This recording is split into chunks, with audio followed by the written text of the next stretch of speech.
All right, so 3, 2, 1. Let's talk about movement of the knee, the hip, and also the back, and how it can actually attribute to some nerve irritation.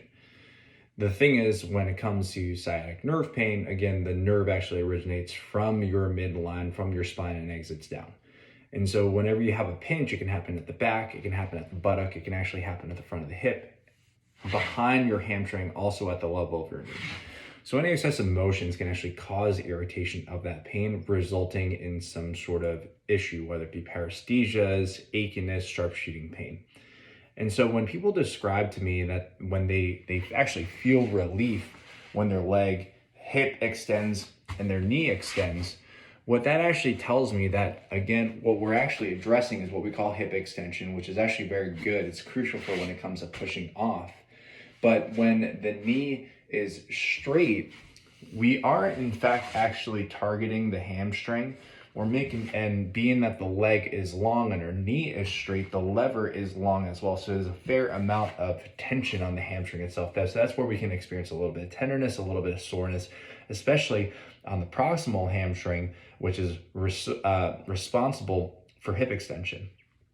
On the other hand, if you end up kicking your leg up like this, what ends up happening is that, yes, the lever arm is a little bit shorter, but when I flex my knee, what ends up happening is that I also elongate the quadricep muscle. And your quadricep muscle actually attaches at the base of your knee and your patellar tubercle, but it also attaches to the top portion of your hip. And when you flex your knee, you actually put tension on the quadricep. And then when you extend your hip, you put tension on the quadricep even more.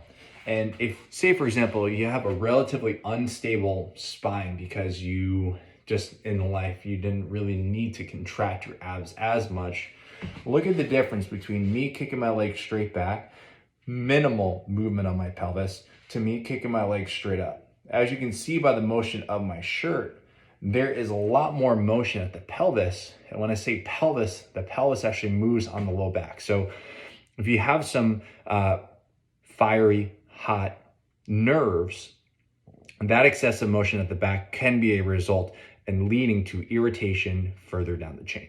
Hope that's helpful.